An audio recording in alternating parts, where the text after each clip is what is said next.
tulina double breaking news ezitagenda tusobozesa kuteekako ripooti leero ndowooza ripooti egenda kuba yanca wetwogera olunaku olw'enkya ku ssaawa 2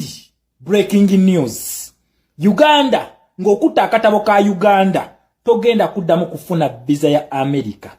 togenda kuddamu kugifuna zino ze zibadde ssala zaffe twagamba tugenda kufunda mu Uganda omwo tugenda kufundamu ebyo mubadde nga mutwala abaana bamwe ebweruye babajjanjabe nga mutubbye kati munoonye ewalala si America si America bivudde ku ki akati muna Uganda ekisooka bagambye government high government fraud batuwadde ensonga 3 esooka high government fraud obufere tufugibwa ba fraudista abo babbi abo babbi otunuulira Museveni bubbi bwe bumutunuza bwatyo okitegera ekintu kino mutunuulira okuswala kwe tulimu naye bannange bafubuka bannaffe mmwe abawagira Museveni mutunuulira okuswala kwe tulimu Uganda tebeerangako bweti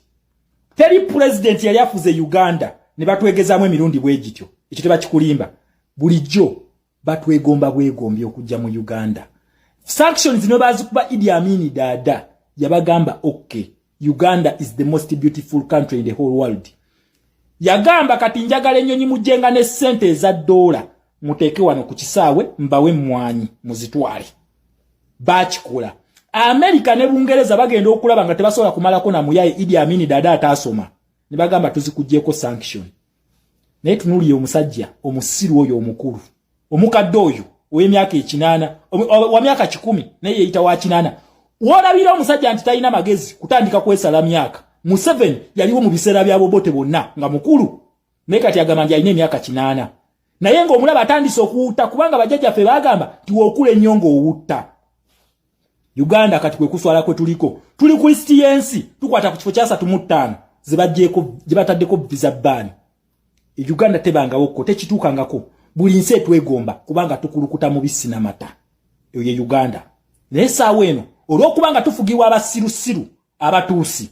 awo wetuli ate nga tugenda kuswala paka wetuli erwanako okuddamu okwata Uganda eno tugifuule Pearl of Africa tuli kkula lya Africa ekyo kye tuli we can retain this back the only way to get this is first overthrowing these old idiots notunuulya government temulimu muntu ali below 50 taliyo mulina abantu from 6 and above be baba kulembera mmwe abavubuka 70% nga muli wansi wa myaka 4 that is Uganda katuswale paka wetulizukuka nitwerwanako but we shall shine in the world again if we end this madness eyabatumba avo abakadde abatuusi bakugambye high government fraud abo bafeze passport zaffe baziwadde aba Nigeria baziwadde buli gwanga lye baagala baziwadde passport yaffe bagendeeyo ne bakola ebikolobero number 2 overstay passport ye ya Uganda ebadde yatunzi nnyo tubadde tulina ekitiibwa passport ya Uganda ebadde n'ekitiibwa mu nsi yonna mu United Arab Emirates Saudi Arabia ne mu GCC countries ekitiibwa ekyo kyaleetebwa Idi Amin dada Idi Amin European countries respect yeyo yaleetebwa Sir Edward Luwangula Muteesa owookubiri ne Idi Amin dada nti tulina telinsi gye tubadde tulinamu embassy nga ziri mu capital wakati nga mwe ziri yensonga lwaki Uganda ebadde yeegombebwa ne passport yaffe olw'okubanga mulina omusirusiru omusaatuusi omukadde oyo n'ekibinja kye kyabakadde leero bakugamba abaana ba Uganda mubeera mu overstay edda ng'okuva mu Uganda ogenda ebweru gabeera maziga leero ebakuma visa okuba n'emiranga ogenda ne kunda gw'ologe ofune visa ogende ebweru ekyo kye tuli kakati bwe mbadde nga mugendayo mu zisemina ne mu ziconference mubadde temudda nga mubomba so eyo nayo nsonga bagiwadde ensonga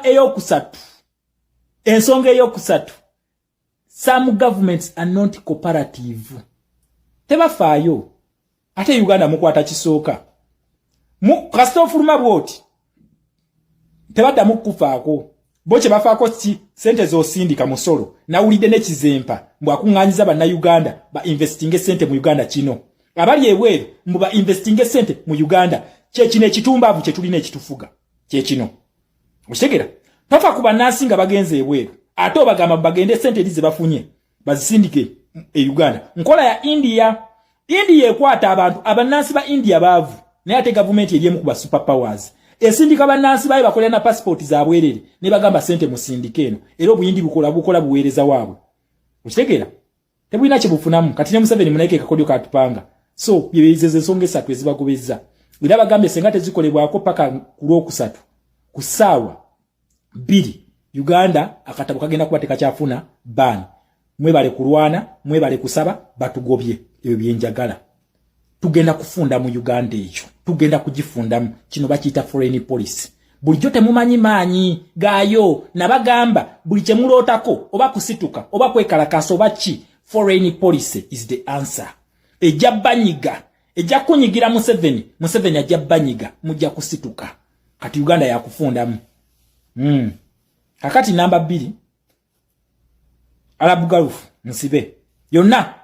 bagisibye era babadde baddayo omwezi guno muyinza obutasobola kudda waka abadde bamazeeko contracts nabagenda mu abasaba vacation lwaki olutalo lwa Iran